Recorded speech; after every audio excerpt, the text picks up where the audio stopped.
റസൂലിന്റെ സ്വല്ലല്ലാഹു അലൈഹി വസല്ലം തങ്ങളുടെ പരിശുദ്ധമായ ശരീരം വഫാത്തായതിനു ശേഷം 3 ദിവസം കഴിഞ്ഞിട്ടാണ് മറവ് ചെയ്തത് എന്ന തത്വം, എന്ന യാഥാർത്ഥ്യം നമ്മൾ എത്ര പേർക്കറിയാം?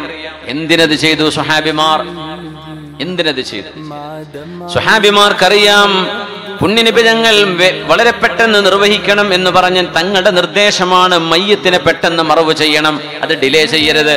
3 കാര്യങ്ങൾ വളരെ പെട്ടെന്ന് ചെയ്യണമേ എന്ന് പറഞ്ഞതിൽ 3, അതിലൊന്ന് ഇദാ ഹളറത്തിസ് സ്വലാഹ്, നിസ്കാരം ആസന്നമായാൽ പിന്നെ നിസ്കാരം നീട്ടിക്കൊണ്ടു പോകരുതേ, പെട്ടെന്ന് നിർവഹിക്കണമേ.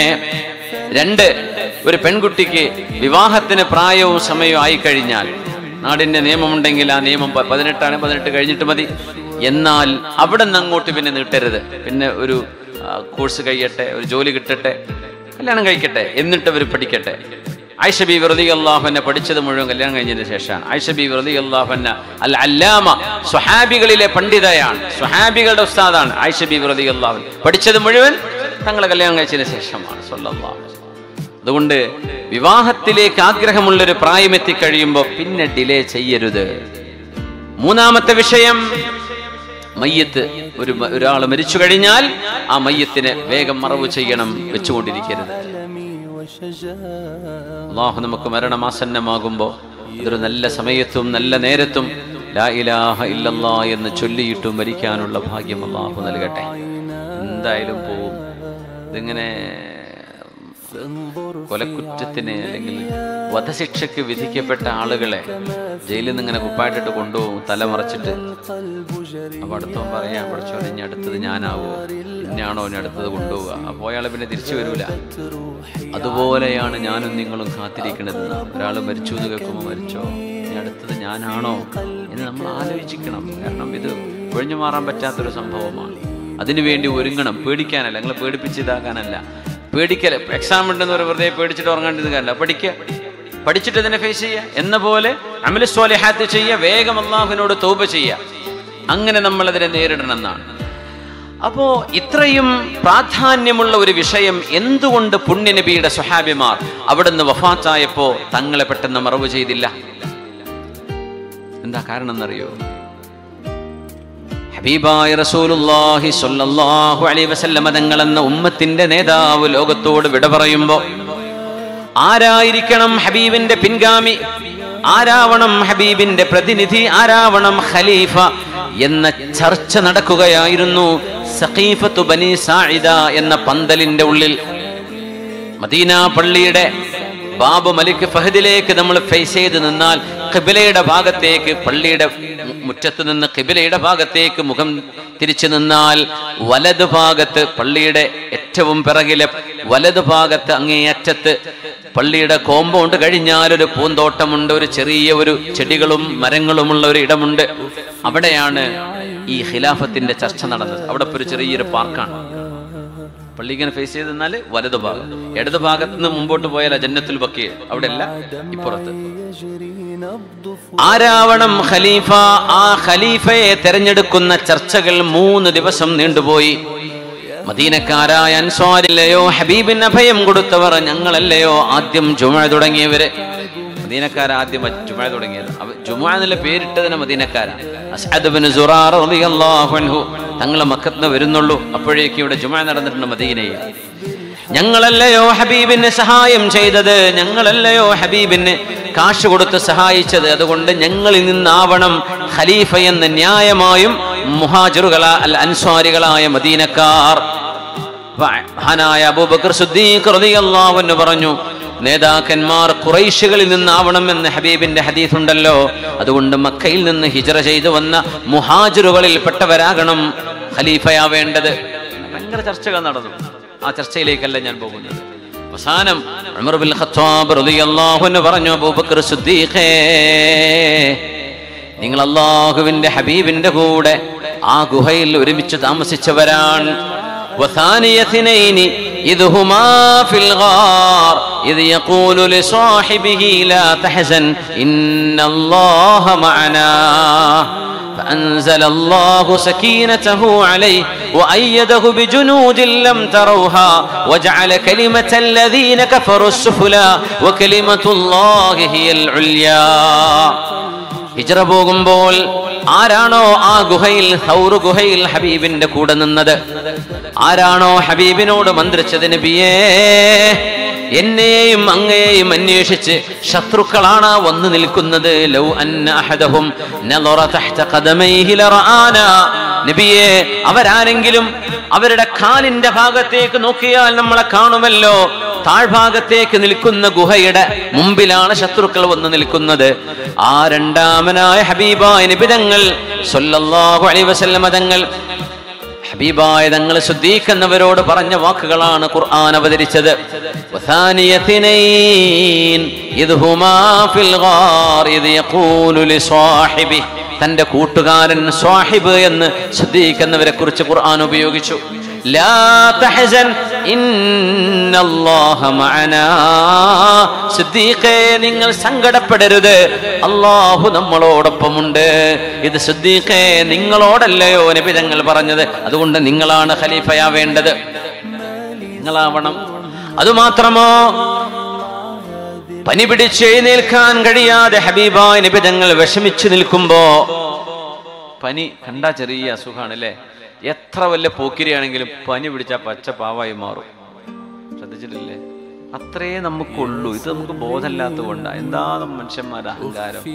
പനി പിടിച്ചാൽ പിന്നെ കുഴഞ്ഞു, കഞ്ഞി പോലും കുടിക്കാൻ പറ്റൂല. അള്ളാഹു മനുഷ്യനെ കീഴ്പ്പെടുത്തുന്നത് അസുഖങ്ങളിലൂടെ, മരണത്തിലൂടെ. ഇത് രണ്ടും ഇല്ലെങ്കിൽ മനുഷ്യന്മാരെ പിടിച്ചാൽ കിട്ടൂലായിരുന്നു. പുണ്യ നബി തങ്ങൾക്ക് പനി ബാധിച്ചത് വല്ലാത്ത പനിയായിരുന്നു. ഇന്നക ലതുഅകു കമാ യുഅകു റജുലാനി മിന്നാ, നബിയേ ഞങ്ങളിൽ രണ്ടുപേർക്ക് പനിക്കുന്ന പോലെ പനിയുടെ ചൂടുണ്ടല്ലോ നബിയേ നിങ്ങൾക്ക് എന്ന് അബ്ദുല്ലാഹി ഇബ്നു മസ്ഊദ് റളിയല്ലാഹു അൻഹു ഹബീബിന്റെ നെറ്റിയിൽ കൈവച്ചുകൊണ്ട് ചോദിച്ചു. തങ്ങൾ പറഞ്ഞു, ശരിയാണ് ഇബ്നു മസ്ഊദേ, നിങ്ങളിൽ രണ്ടാൾക്ക് പനിക്കുന്ന പനി എനിക്ക് ഒരാൾക്കുണ്ട്. എത്ര ക്ഷീണം തങ്ങൾക്ക് എഴുന്നേൽക്കാൻ പറ്റിയില്ല. 7 കുടം വെള്ളം തലയിൽ ഒഴിച്ചിട്ട് തങ്ങൾക്ക് എഴുന്നേൽക്കാൻ പറ്റിയില്ല എന്നാ, വീണ്ടും തളർന്നു വീണു. അപ്പൊ എന്തായിരിക്കും പനിന്റെ സ്ട്രോങ്, അതിന്റെ സ്ട്രെങ്ത് എത്രയായിരിക്കും? മുറൂ അബാ ബക്കറിൻ ഫൽയുസല്ലി ബിന്നാസ്, മുറൂ അബാ ബക്കറിൻ ഫൽയുസല്ലി ബിന്നാസ്. അബൂബക്കർ സിദ്ദീഖ് എന്നവരോട് ഇമാമ് നിൽക്കാൻ പറയണേ. അപ്പൊ ആയിഷ ബീവി, പൊന്നാര നബിയേ, എന്റെ വാപ്പ അബൂബക്കർ സിദ്ദീഖ് എന്നവര് ലയ്യുനുൻ, വളരെ സോഫ്റ്റ് ഹാർട്ടഡ് ആണ്, ചെറിയ ഹൃദയമാണ്, ലോലമായ ഹൃദയമാണ് നബിയെ. അങ്ങ് നിൽക്കുന്ന മെഹ്റാബൽ എന്റെ നിങ്ങൾക്കല്ലയോ, അതുകൊണ്ട് നിങ്ങളാണ് ഈ ഉമ്മത്തിന്റെ നേതാവ്, നിങ്ങൾ നിൽക്കണം. നോമിനേഷൻ ഉമർ തങ്ങളോട് സിദ്ദീഖ് എന്നവർ പറഞ്ഞൊരു വാക്കുണ്ട് കേട്ടോ. നമ്മൾ ശരിക്കും ഇലക്ഷനൊക്കെ വരുമ്പോഴേ, പഞ്ചായത്ത് ഇലക്ഷൻ ആണെങ്കിലും വാർഡിലാണെങ്കിലും വില്ലേജിലാണെങ്കിലും സ്ഥാനം കിട്ടുക എന്ന് പറഞ്ഞാൽ അതൊരു ലഹരിയാണ്. കള്ളുടിക്കണ പോലെ. കിട്ടാതിരുന്നാൽ ഭയങ്കര പ്രശ്നമായിരിക്കും. ഒരിക്കൽ പ്രസിഡന്റ് ആയാലും പിന്നെ വൈസ് പ്രസിഡന്റ് ആകുന്ന പോലും സഹിക്കാൻ പറ്റൂല. പിന്നെ അഡ്ജസ്റ്റ് ചെയ്യാം, എന്താ ചെയ്യാം, വിട്ടുകൊടുക്കൂല. അതുകൊണ്ട് ഖുർആൻ മനുഷ്യന്റെ അധികാരത്തെ കുറിച്ച് പറഞ്ഞപ്പോ, അല്ലാഹുവേ തുഅ്തിൽ മുൽക മൻ തശാ, നീ ഉദ്ദേശിക്കുന്നവർക്ക് നീ അധികാരം കൊടുക്കുന്നുണ്ട്. പിന്നെ പറഞ്ഞ എന്താണെന്നറിയോ, നീ ഉദ്ദേശിക്കുന്നവരിൽ നിന്ന് നീ അത് പിടിച്ചു വാങ്ങുന്നുണ്ട്. ആരും വിട്ടുകൊടുക്കൂല, പിന്നെ പിടിച്ചു വാങ്ങല. പോലീസോട് പറഞ്ഞ വാക്ക് എന്താണെന്നറിയോ, അങ്ങനെ ഒരാൾ നോമിനേറ്റ് ചെയ്യുമ്പോൾ നമ്മൾക്ക് എന്താ പറയാ, ആ ഉമ്മർ നിങ്ങൾ പറഞ്ഞതാ ശരി, ഞാനത് എപ്പോഴോ പറയാൻ വിചാരിച്ചത്, പിന്നെ ഞാൻ പറയുന്നത് ശരിയല്ലല്ലോ, നിങ്ങൾ പറഞ്ഞ നന്നായി. സിദ്ദീഖ് നിങ്ങൾ പറഞ്ഞ എന്താണെന്നറിയോ, ഉമറേ, ഇസ്ലാം സ്വീകരിച്ചിട്ട് നിങ്ങളെ ഞാൻ കാണാൻ തുടങ്ങി ഈ കാലത്തിനിടക്ക് ഇപ്പൊ നിങ്ങൾ ഈ പറഞ്ഞ അബദ്ധം പോലത്തൊരബദ്ധം നിങ്ങൾ ജീവിതത്തിൽ പറഞ്ഞിട്ടില്ല. يا عمر ما رأيت منك لهفة منذ أسلمت غير مقامي هذا. ഈ ഒരു സ്ഥലത്ത് വെച്ച്, ഈ സ്ഥാനത്ത് വെച്ച് നിങ്ങൾ ഈ പറഞ്ഞതാണ് നിങ്ങളുടെ ജീവിതത്തിൽ നിങ്ങൾ ചെയ്ത ഏറ്റവും വലിയ അബദ്ധം. സിദ്ദീഖ് എന്ന ഞാൻ ഇമാം നിൽക്കണമെന്നോ ഞാൻ ഖലീഫയാകണമെന്നോ ഇതാണോ ഉമറെ നിങ്ങൾ പറയേണ്ടത്? നിങ്ങളല്ലേ ഇതിന് അർഹതപ്പെട്ടത്? സിദ്ദീഖ് റളിയല്ലാഹു അമ്പിയാക്കന്മാർ കഴിഞ്ഞാൽ പിന്നെ സ്വർഗത്തിലേക്ക് കാലെടുത്ത് വെക്കുന്ന മഹാൻ ആരാണ്? അബൂബക്കർ സിദ്ദീഖ് റളിയല്ലാഹു അൻഹു. ഉമർ തങ്ങൾ പറഞ്ഞു, സിദ്ദീഖേ, അതൊന്നും പറഞ്ഞിട്ട് കാര്യമില്ല, നിങ്ങൾ തന്നെയാണ് അപ്പൊ പിന്നെ അൻസാരികളും മുഹാജിറുകളും ഒന്നാകെ ബൈഅത്ത് ചെയ്തു. അങ്ങനെയാണ് മൂന്നാമത്തെ ദിവസം മഹാനായ സിദ്ദീഖ് റളിയല്ലാഹു അൻഹുവിനെ ഖലീഫയായി തെരഞ്ഞെടുക്കുന്നത്. സ്വഹാബിമാർ ഓരോരുത്തർക്കും അറിയാം, ഒരു മയ്യിത്ത് മറവ് ചെയ്യാൻ താമസിപ്പിച്ചുകൂടാ എന്നറിയുന്ന സ്വഹാബികളിൽ ഒരാൾ പോലും മറുത്തൊരു വാക്ക് പറഞ്ഞില്ല. ഹബീബിന്റെ പരിശുദ്ധമായ ശരീരം മറവ് ചെയ്യാതെ 3 ദിവസം അവിടെ വെച്ചിട്ടുണ്ട്. ഹബീബായ തങ്ങളുടെ ശരീരത്തിൽ നിന്ന് സുഗന്ധം അടിച്ചു വീശുകയായിരുന്നു. 3 ദിവസവും സുഗന്ധം ഇങ്ങനെ വരികയായിരുന്നു. 3 ദിവസം അമ്പിയാക്കന്മാർ ഇന്നല്ലാഹ ഹറമ അലൽ അർളി അൻ തഅകുല അജ്സാദൽ അംബിയാ, പ്രവാചകന്മാരുടെ ശരീരം തിന്നരുത് എന്ന് ഭൂമിയോട് അള്ളാഹുവിന്റെ ആജ്ഞയുണ്ട്. ഒരു നബിയുടെ ശരീരവും മണ്ണ് തിന്നുകയില്ല. അതുകൊണ്ട് 1400 വർഷങ്ങൾക്ക് മുമ്പ് ഹബീബായ തങ്ങളെ എങ്ങനെയാണോ റൗളയിൽ ആ ഹുജറയിൽ കൊണ്ടുപോയി മറവ് ചെയ്തത്, അതുപോലെ ഹബീബ് അവിടെ കിടക്കുന്നുണ്ട് എന്നാണ് ഉമ്മത്തികളുടെ വിശ്വാസം. മുസ്ലിം ഉമ്മത്തിന്റെ അഖീദ അതാണ്. ഒരു കേടുപാടും സംഭവിക്കണം. കദാലിക്കൽ അംബിയാ, പ്രവാചകന്മാർ അങ്ങനെ തന്നെയാണ്. മറവ് ചെയ്താൽ ഭൂമി അവിടെ ഒരിക്കലും അവിടെ ശരീരം തിന്നുകയില്ല. അങ്ങനെ ഉണ്ടാവും. ഹബീബായ നബി തങ്ങൾ ലോകത്തോട് യാത്ര പറഞ്ഞിരിക്കെ മുസ്ലിം ഉമ്മത്തിന് ഒരു നേതൃത്വമില്ലാതെ പോകരുത്. ഉമ്മത്തിന് നേതൃത്വം നൽകാൻ ഒരു നേതാവില്ലാത്തൊരു ഗ്യാപ്പ് വരാൻ പാടില്ല എന്ന ആ ഒരു വാക്യൂം ഒരിക്കലും ഉമ്മത്തിൽ ഉണ്ടാവരുത് എന്ന സ്വഹാബത്തിന്റെ ഐക്യകണ്ഠേനയുള്ള തീരുമാനമാണ് ഹബീബിന്റെ ജനാസയെ മറവ് ചെയ്യാൻ വൈകിപ്പിച്ചത്. അതിനർത്ഥം എന്താണ്? ഈ ഉമ്മത്തിന്റെ നേതൃത്വത്തിന് വലിയൊരു സ്ഥാനമുണ്ട്. എത്യോപ്യക്കാരനായ കറുത്ത വർഗക്കാരനായ ഒരാളാണ് നിങ്ങളുടെ നേതാവ് എന്നിരിക്കെ കാണാൻ ഭംഗിയില്ല, ആയിക്കോട്ടെ, കുഴപ്പമില്ല. കുറുകിയ കഴുത്തുള്ള മനുഷ്യൻ, മുന്തിരി നിൽക്കുന്ന പോലെ തള്ളി നിൽക്കുന്ന കണ്ണാണ്, കറുത്ത വർഗക്കാരനാണ്, ദമീം, കാണാൻ ഭംഗിയില്ലാത്ത ആളാണ് എന്ന് വന്നാൽ പോലും നിങ്ങളുടെ നേതാവിനെ നിങ്ങൾ അനുസരിക്കണേ, അവരുടെ വാക്കുകളെ ശ്രദ്ധിക്കണേ.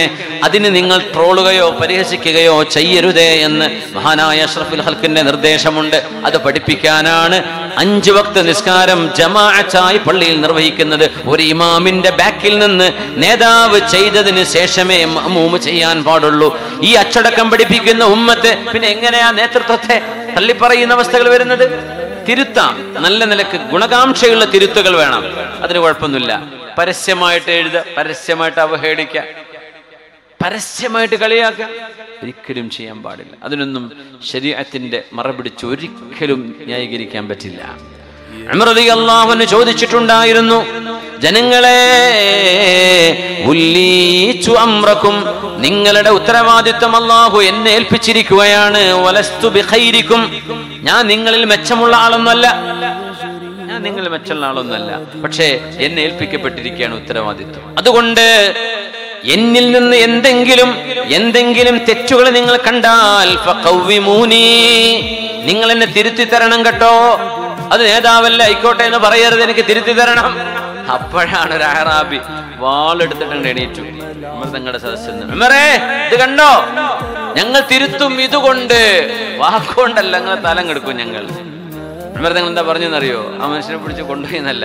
ഉമർ തങ്ങൾ അൽഹംദുലില്ലാഹ്, അല്ലാഹുവേ അൽഹംദുലില്ലാഹില്ലദീ ജഅല ഫീ ഉമ്മത്തി ഇദാ ഖിൽതു ലഖാല ബിസൈഫിഹി ഹകദാ, പടച്ചവനെ, എന്റെ ഉമ്മത്തിൽ എനിക്ക് തെറ്റുപറ്റിയാൽ, അല്ലെങ്കിൽ ഞാൻ തെറ്റിലേക്ക് പോയാൽ വാളുകൊണ്ടെങ്കിലും എന്നെ തിരുത്താൻ കഴിയുള്ള ആണത്തമുള്ളവരെ ഈ ഉമ്മത്തിൽ നീ ഉണ്ടാക്കിയല്ലോ റബ്ബേ, നിനക്ക് സ്തുതി. അല്ലാഹുവിന് സ്തുതി പറഞ്ഞു, അങ്ങനെയാ വേണ്ടതെന്ന് പറഞ്ഞു. നേതൃത്വത്തിന്റെ മഹത്വവും, ഉമ്മത്തിന് നേതൃത്വമില്ലാതെ ഒരു വാക്യൂം സംഭവിക്കരുത്, ഗ്യാപ്പ് വരരുത്.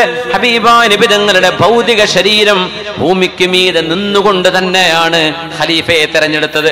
ഖലീഫയെ തെരഞ്ഞെടുത്ത് കഴിഞ്ഞപ്പോ ഹബീബിന്റെ ജസദ് മണ്ണിലേക്ക് വെക്കുകയാണ് ഉണ്ടായത് സ്വല്ലല്ലാഹു അലൈഹി വസല്ലം.